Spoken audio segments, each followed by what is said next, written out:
ನಮಸ್ತೆ ಸ್ನೇಹಿತರೆ, ನಾನು ದಿನೇಶ್ ಕೊಕ್ಕಡ. ಕೃಷಿ ಖುಷಿ ಚಾನಲ್ನ ಹೊಸ ವಿಡಿಯೋಗೆ ನಿಮಗೆಲ್ಲ ಸ್ವಾಗತ. ನೋಡಿ ಸ್ನೇಹಿತರೆ, ಬೇಸಿಗೆ ಕಾಲ ಬಂದಾಗಿದೆ. ಅಡಿಕೆ ತೋಟಕ್ಕೆ ನೀರನ್ನು ನಾವು ಹಾಕಲೇಬೇಕಾಗ್ತದೆ. ನಾನು ನೀರನ್ನು ಹಾಕ್ತಾ ಇದ್ದೇನೆ. ಆದರೆ ತುಂಬ ಕೃಷಿಕರಲ್ಲಿ ಒಂದು ತಪ್ಪು ಅಭಿಪ್ರಾಯ ಇದೆ ಸ್ನೇಹಿತರೆ. ಏನಂತ ಹೇಳಿದರೆ, ಬೇಸಿಗೆ ಬಂದಾಗ ಬೇಗ ತೋಟಕ್ಕೆ ನೀರು ಹಾಕಬಾರ್ದು ಅಂತ.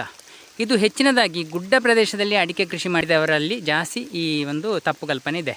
ಅಂದರೆ ಅವರ ಅಭಿಪ್ರಾಯ ಏನಂತ ಹೇಳಿದರೆ, ಮಳೆಗಾಲದಲ್ಲಿ ನಮ್ಮ ಭೂಮಿ ಸಂಪೂರ್ಣವಾಗಿ ತೇವಾಂಶದಿಂದ ಇರ್ತದೆ, ನೀರಿನಿಂದ ತುಂಬಿರ್ತದೆ. ಆದರೆ ಬೇಸಿಗೆ ಕಾಲ ಬಂದಾಗ ಭೂಮಿ ಒಣಗಲಿಕ್ಕೆ ಪ್ರಾರಂಭ ಆಗ್ತದೆ, ನಾವು ನೀರು ಕೊಡೋದನ್ನು ಪ್ರಾರಂಭಿಸ್ತೇವೆ. ಆದರೆ ಈ ತಪ್ಪು ಅಭಿಪ್ರಾಯ ಏನಂತ ಹೇಳಿದರೆ, ಭೂಮಿಯ ತೇವಾಂಶ ಸಂಪೂರ್ಣ ಆರಿ ಹೋದಾಗ ಈ ಭೂಮಿಯಲ್ಲಿರುವ ಕ್ರಿಮಿ ಕೀಟಗಳೆಲ್ಲ ನಾಶ ಆಗ್ತದೆ, ಯಾವುದೇ ರೋಗ ಬಾಧೆ ಇರುವುದಿಲ್ಲ ಅಂತ ಅವರ ತಪ್ಪು ಅಭಿಪ್ರಾಯ. ಭೂಮಿ ಒಣಗಬೇಕು, ಒಮ್ಮೆ ಸರಿಯಾಗಿ ಒಣಗಬೇಕು ಅಂತ ಒಂದು ದೊಡ್ಡ ತಪ್ಪು ಅಭಿಪ್ರಾಯ ಹೊಂದಿದ್ದಾರೆ ಸ್ನೇಹಿತರೆ.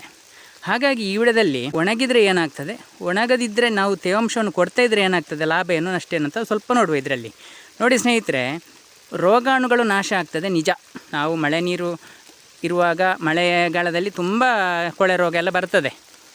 ಆದರೆ ಬೇಸಿಗೆ ಕಾಲದಲ್ಲಿ ಆ ಕ್ರಿಮಿಕೀಟಗಳೆಲ್ಲ ನಾಶ ಆಗ್ತದೆ, ಆ ಫಂಗಸ್ಗಳೆಲ್ಲ ನಾಶ ಆಗ್ತದೆ. ಹಾಗಾಗಿ ಬೇಸಿಗೆ ಕಾಲದಲ್ಲಿ ಕೊಳೆ ರೋಗ ಬರುವುದಿಲ್ಲ. ಇದರ ಹೆಚ್ಚಿನ ರೋಗಾಣುಗಳೆಲ್ಲ ಈ ಮಣ್ಣಿನಲ್ಲಿ ಇರ್ತದೆ. ಯಾಕಂತ ಹೇಳಿದರೆ ಮಣ್ಣಿನಲ್ಲಿ ತೇವಾಂಶ ಇರುವ ಕಾರಣ. ಆದರೆ ಇಲ್ಲಿ ನಾವು ನೋಡಬೇಕಾದ್ದು ಏನಂತ ಹೇಳಿದರೆ, ರೋಗ ಬಾಧೆಗೆ ಒಳಪಡಿಸುವಂತಹ ಕ್ರಿಮಿಕೀಟಗಳಿರ್ಬೋದು ಅಥವಾ ಯಾವುದೇ ಒಂದು ಜೀವಾಣುಗಳಿರ್ಬೋದು, ಅದಕ್ಕಿಂತ 10 ಪಟ್ಟು ಹೆಚ್ಚು ನಮ್ಮ ಜಮೀನಿನಲ್ಲಿ ನಮ್ಮ ತೋಟಕ್ಕೆ ಉಪಕಾರ ಮಾಡುವಂತಹ ಜೀವಿಗಳಿರ್ತದೆ ಸ್ನೇಹಿತರೆ. ಇದನ್ನು ನಾವು ಉಳಿಸ್ಕೊಳ್ಬೇಕಾದ್ರೆ ನಮ್ಮ ಮಣ್ಣಿನಲ್ಲಿ ತೇವಾಂಶಗಳು ಇರಲೇಬೇಕಾಗ್ತದೆ. ನಾವು ಭೂಮಿಯನ್ನು ಒಣಗಿಸಿಬಿಟ್ಟು ಒಂದು 15-20 ತಿಂಗಳವರೆಗೆ ನೀರು ಹಾಕದೆ ಭೂಮಿಯನ್ನು ಒಣಗಿಸಿಬಿಟ್ರೆ ನಮ್ಮ ಭೂಮಿಯಲ್ಲಿರುವ ಎಲ್ಲ ಜೀವಿಗಳು ಸಾಯ್ತದೆ, ಜೀವಾಣುಗಳು ಸಾಯ್ತದೆ ಮತ್ತು ಜೀವಿಗಳು ಓಡಿ ಹೋಗ್ತದೆ. ಜೀವಾಣುಗಳಂತ ಹೇಳಿದರೆ ಅದು ಸೂಕ್ಷ್ಮಾಣುಜೀವಿ, ಕಣ್ಣಿಗೆ ಕಾಣದಷ್ಟು ಚಿಕ್ಕದು, ಅದಕ್ಕೆ ಕಾಲು ಕೈಗಳೆಲ್ಲ ಇರುವುದಿಲ್ಲ, ಅದು ಜೀವಾಣು ಅಂತ ಹೇಳುವುದು ಅದಕ್ಕೆ. ಆದರೆ ಜೀವಿಗಳಂತ ಹೇಳಿದರೆ ಯಾವುದು, ಗೆದ್ದಲಿರ್ಬೋದು, ಎರೆಹುಳ ಇರ್ಬೋದು, ಬೇರೆ ಬೇರೆ ರೀತಿಯ ಜೀವಿಗಳು. ನೀರಿನಂಶ ಬೇಕೇ ಬೇಕು ಸ್ನೇಹಿತರೆ. ಅಂಥ ಜೀವಿಗಳಲ್ಲಿ ಮುಖ್ಯವಾಗಿ ಎರೆಹುಳಗಳು. ಈ ಎರೆಹುಳಗಳು ನಮ್ಮ ತೋಟದಲ್ಲಿ ಬೇಕು ಅಂತ ಎಲ್ರಿಗೂ ಗೊತ್ತಿದೆ. ಆದರೆ ಯಾವಾಗ ನಮ್ಮ ಭೂಮಿ ಒಣಗ್ತದ ಆ ಸಮಯದಲ್ಲಿ ಅದು ಎಲ್ಲವೂ ಪಲಾಯನ ಮಾಡ್ತದೆ, ಮತ್ತು ಸಣ್ಣ ಸಣ್ಣ ಮರಿಗಳೆಲ್ಲ ಸತ್ತು ಹೋಗ್ತದೆ ಎರೆಹುಳದ್ದು. ಇದು ಗುಡ್ಡೆಯಲ್ಲಿ ನೆಟ್ಟಿರುವಂಥ ಅಡಿಕೆ ತೋಟ. ಈ ಮಳೆ ಹೋದ ನಂತರ ಯಾವುದೇ ನೀರು ಹಾಕಲಿಲ್ಲ. ಯಾಕಂತ ಹೇಳಿದರೆ ಭೂಮಿ ಸ್ವಲ್ಪ ಒಣಗಿದರೆ ಒಳ್ಳೆಯದು ಅಂತ. ಆದರೆ ಭೂಮಿಯ ಪರಿಸ್ಥಿತಿ ಹೇಗೆ ಆಗಿದೆ ಅಂತ ಹೇಳಿದರೆ ನೋಡಿ, ಧೂಳು ಬರ್ತಾ ಇದೆ ನೋಡಿ, ಕಾಣ್ಬೋದು ನಿಮಗೆ. ಹೀಗಿರುವಾಗ ನಮ್ಮ ಜಮೀನಿನಲ್ಲಿರುವ ಎಲ್ಲ ಎರೆಹುಳಗಳ ಮೊಟ್ಟೆಗಳು, ಮರಿಗಳು, ಜೀವಾಣುಗಳು ಎಲ್ಲ ಜೈವಿಕ ವೈವಿಧ್ಯತೆ ನಾಶ ಆಗ್ತದೆ. ಅಂದರೆ ಪ್ರತಿಯೊಂದಕ್ಕೂ ತೇವಾಂಶ ಬೇಕಾಗ್ತದೆ ಸ್ನೇಹಿತರೆ. ಹಾಗಾಗಿ ಮಳೆ ಹೋಗಿ ತೇವಾಂಶ ಆರಲಿಕ್ಕೆ ಮೊದಲೇ ನಾವು ನೀರನ್ನು ಕೊಡುವಂಥ ವ್ಯವಸ್ಥೆಯನ್ನು ಮಾಡಬೇಕಾಗ್ತದೆ. ನೀರು ಕೊಡಲೇಬೇಕಾಗ್ತದೆ. ಯಾಕಂತ ಹೇಳಿದರೆ ಜೀವಿಗಳು ಬದುಕಬೇಕಾದ್ರೆ ನೀರು ಕೊಡಲೇಬೇಕು. ಇಲ್ಲದಿದ್ದರೆ ನಮ್ಮ ಮಣ್ಣಿನ ಪೋಷಕಾಂಶಗಳೆಲ್ಲ ನಾಶ ಆಗ್ತದೆ, ಖಂಡಿತವಾಗಿ ನಾಶ ಆಗ್ತದೆ. ನೋಡಿ, ಒಣಗಿ ಹೋಗಿದೆ ಭೂಮಿ.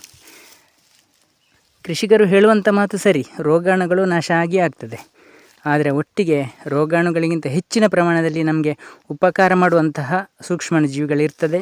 ಹಾಗಾಗಿ ರೋಗಾಣುಗಳು ನಾಶವಾದ್ರೂ ಕೂಡ ನಮಗೆ ಉಪಕಾರ ಮಾಡುವಂತಹ ಜೀವಿಗಳು ಅದಕ್ಕಿಂತ ಹೆಚ್ಚಿರುವ ಕಾರಣ ಅದು ನಾಶವಾದರೆ ನಮ್ಮ ತೋಟವೇ ನಾಶ ಆದ ಹಾಗೆ. ಹಾಗಾಗಿ ಆದಷ್ಟು ಬೇಗ ತೇವಾಂಶ ಹೋಗಲಿಕ್ಕೆ ಮೊದಲೇ ನಾವು ತೋಟಕ್ಕೆ ನೀರನ್ನು ಕೊಡುವಂಥ ವ್ಯವಸ್ಥೆ ಮಾಡಬೇಕು. ಇಲ್ಲಿ ಕೆಲವರು ಏನು ಮಾಡ್ತಾರೆ ಅಂತ ಹೇಳಿದರೆ, ಡ್ರಿಪ್ ಇರಿಗೇಷನ್ ಪದ್ಧತಿ ಮಾಡಿರ್ತಾರೆ ಅಡಿಕೆ ತೋಟಕ್ಕೆ. ಈ ಡ್ರಿಪ್ ಇರಿಗೇಷನ್ ಮಾಡಿದಾಗ ಏನಾಗ್ತದೆ ಅಂತ ಹೇಳಿದರೆ, ಕೇವಲ ಅಡಿಕೆ ಬುಡಕ್ಕೆ ಮಾತ್ರ ನಾವು ನೀರು ಕೊಡ್ತಾ ಇರೋದು, ಅಲ್ಲಿ ಮಾತ್ರ ತೇವಾಂಶ ಇರ್ತದೆ. ಆದರೆ ಬಾಕಿ ಜಾಗ ಎಲ್ಲ ಒಣಗಿಕೊಂಡಿರ್ತದೆ ಸ್ನೇಹಿತರೆ. ಹೀಗಾದಾಗ ಏನಾಗ್ತದೆ ಅಂತ ಹೇಳಿದರೆ, ನಮ್ಮ ಬೇಸಿಗೆ ಕಾಲದಲ್ಲಿ ಗೊಬ್ಬರ ಆಗುವಂತಹ ಪ್ರಕ್ರಿಯೆ ನಿಂತು ಹೋಗಿರ್ತದೆ. ಹಾಗಾಗಿ ಡ್ರಿಪ್ಪು ಯಾಕೆ ಒಂದು ಸಮಸ್ಯೆ ಅಡಿಕೆ ತೋಟಕ್ಕೆ ಅಂತ ಹೇಳಿದರೆ, ಮುಖ್ಯವಾಗಿ ನಮ್ಮ ಮಣ್ಣಿನಲ್ಲಿರುವಂತಹ ಜೀವಿಗಳು ಸಾಯ್ತದೆ. 10% ಮಾತ್ರ ಬದುಕಿ ಉಳಿತದೆ. ಎಲ್ಲಿ ಅಂತ ಹೇಳಿದರೆ ಬುಡದಲ್ಲಿ, ತೇವಾಂಶ ಇರುವಂಥ ಜಾಗದಲ್ಲಿ. ಬಾಕಿ ಜಾಗ ಎಲ್ಲ ನೋಡಿ, ಇಷ್ಟು ಜಾಗ ಇರ್ತದೆ ನೋಡಿ. ಅಷ್ಟೇ ಅಲ್ಲದೆ ಎಡೆ ಕೃಷಿ ಮಾಡಿದ್ದೇನೆ ನೋಡಿ, ಅಲ್ಲಿ ಕೊಕ್ಕೋ ಗಿಡ ಇದೆ. ಅದಕ್ಕೆ ಪ್ರತ್ಯೇಕ ಪಾಯಿಂಟ್ ಮಾಡುವ ಅಗತ್ಯ ಬರುವುದಿಲ್ಲ. ನೋಡಿ ಎಷ್ಟು ಚೆನ್ನಾಗಿ ಮಳೆ ಬೀಳುವ ಹಾಗೆ ಬೀಳ್ತಾ ಇದೆ ಎಲ್ಲ ಗಿಡಕ್ಕೂ. ನೋಡಿ ಇಲ್ಲಿ ನೋಡಿ, ಬಾಳೆಗೆ ನೆಟ್ಟಿದ್ದೇನೆ ನೋಡಿ. ಎಲ್ಲದಕ್ಕೂ ನಾವು ಪ್ರತ್ಯೇಕವಾಗಿ ಪಾಯಿಂಟ್ ಮಾಡುವಂಥ ಅಗತ್ಯ ಬರುವುದಿಲ್ಲ. ಎಲ್ಲವೂ ಇದು ಮಳೆ ನೀರಿನಾಗಿ ಬಿದ್ದ ಕಾರಣ ಸರಿಯಾಗಿ ಭೂಮಿಗೆ ತೇವಾಂಶ ಬರ್ತಾ ಇರ್ತದೆ. ಇದು ಒಂದು ದೊಡ್ಡ ಲಾಭ ಸ್ನೇಹಿತರೆ. ನಮ್ಮ ಬೇಸಿಗೆ ಕಾಲದಲ್ಲಿ ಕೂಡ ಮಳೆಗಾಲದ ರೀತಿಯಲ್ಲಿ ಇದ್ದರೆ, ಭೂಮಿಯಲ್ಲಿ ತೇವಾಂಶ ಇದ್ದರೆ ಮಳೆಗಾಲದ ರೀತಿಯಲ್ಲಿ ನೀರಿರಬಾರ್ದು. ನೀರನ್ನು ಎಷ್ಟು ಕೊಡಬೇಕಂತ ಇಲ್ಲಿ ತುಂಬ ಜನರ ಇನ್ನೊಂದು ತಪ್ಪಭಿಪ್ರಾಯ. ಏನಂತ ಹೇಳಿದರೆ ಬೇಸಿಗೆ ಕಾಲದಲ್ಲಿ ಮಳೆಗಾಲದ ರೀತಿ ಇರಬೇಕು ಅಂತ. ಅದು ತಪ್ಪು ಸ್ನೇಹಿತರೆ. ನಾವು ಮಳೆಗಾಲದ ರೀತಿ ನೀರಲ್ಲಿ ಜಿನುಗಿಸಬಾರ್ದು ಭೂಮಿಯನ್ನು. ಕೇವಲ ಪಸೆ ಮಾತ್ರ ಇರಬೇಕು. ನೋಡಿ, ಈ ರೀತಿ ನೀರು ಬಿದ್ದರೆ ಕೇವಲ 1/4 ಗಂಟೆ ಸಾಕು ಸ್ನೇಹಿತರೆ ದಿನಕ್ಕೆ.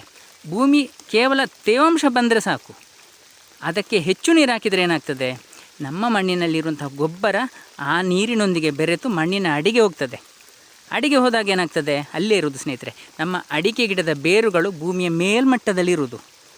ಅಡಿಕೆ ಮರವನ್ನು ಹಿಡಿದಿಟ್ಟುಕೊಳ್ಳುವಂಥ ಬೇರು, ಅದು ದಪ್ಪನೆ ಬೇರು. ಅದು ತೋರಿಸ್ತೇನೆ ನಿಮಗೆ. ನೋಡಿ, ಇಲ್ಲಿ ನಿಮಗೆ ಕಾಣ್ಬೋದು. ನೋಡಿ, ದಪ್ಪನೆ ಬೇರುಗಳನ್ನು ಕಾಣ್ಬೋದು. ನೋಡಿ, ಇಲ್ಲಿ ಇದು ಭೂಮಿಯ ಒಳಗಡೆ ಹೋಗ್ತದೆ. ಆದರೆ ಇಲ್ಲಿ ಕಾಣ್ತದೆ ನೋಡಿ, ಮೇಲ್ಮಟ್ಟದಲ್ಲಿ ಕಾಣ್ತದೆ ನೋಡಿ. ನೋಡಿ, ಇದು ಗೊಬ್ಬರ ಹೀರಿಕೊಳ್ಳುವ ಬೇರು. ಇಷ್ಟು ಕ್ಲಿಯರಾಗಿ ಕಾಣ್ತದೆ ನೋಡಿ, ಇದು ಗೊಬ್ಬರ ಹೀರಿಕೊಳ್ಳುವ ಬೇರು. ಇದು ಮೇಲ್ಗಡೆಯಿಂದಲೇ ಹರಿತಾ ಇರ್ತದೆ, ಭೂಮಿಯ ಮೇಲ್ಗಡೆ.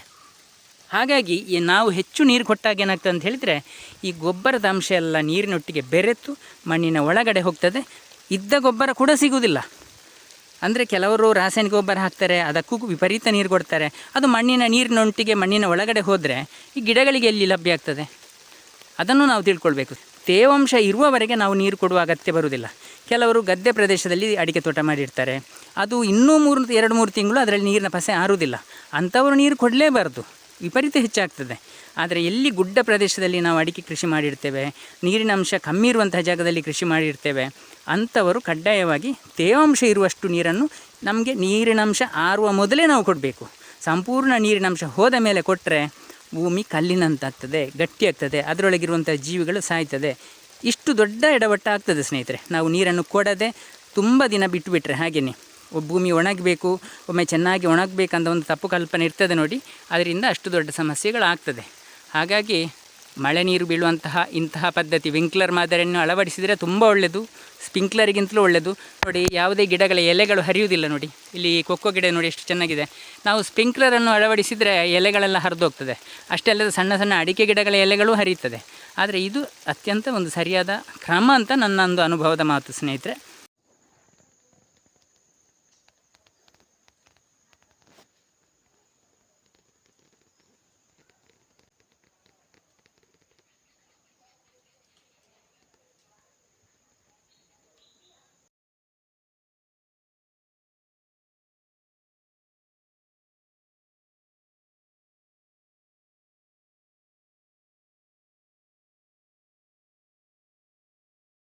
ಸ್ನೇಹಿತರೆ, ಈ ಕೃಷಿ ಮಾಹಿತಿ ನಿಮಗೆಲ್ಲ ಇಷ್ಟವಾಗಿದ್ದರೆ ಸಬ್ಸ್ಕ್ರೈಬ್ ಮಾಡದೆ ನೋಡ್ತಿದ್ದರೆ ದಯವಿಟ್ಟು ಸಬ್ಸ್ಕ್ರೈಬ್ ಮಾಡಿ. ಹಾಗೆಯೇ ಬೇರೆಯವ್ರಿಗೂ ಶೇರ್ ಮಾಡಿ, ಒಂದು ಲೈಕ್ ಕೊಡಿ ಸ್ನೇಹಿತರೆ. ಮುಂದಿನ ವಿಡಿಯೋದೊಂದಿಗೆ ಮತ್ತೆ ಸಿಗೋಣ. ಧನ್ಯವಾದಗಳು.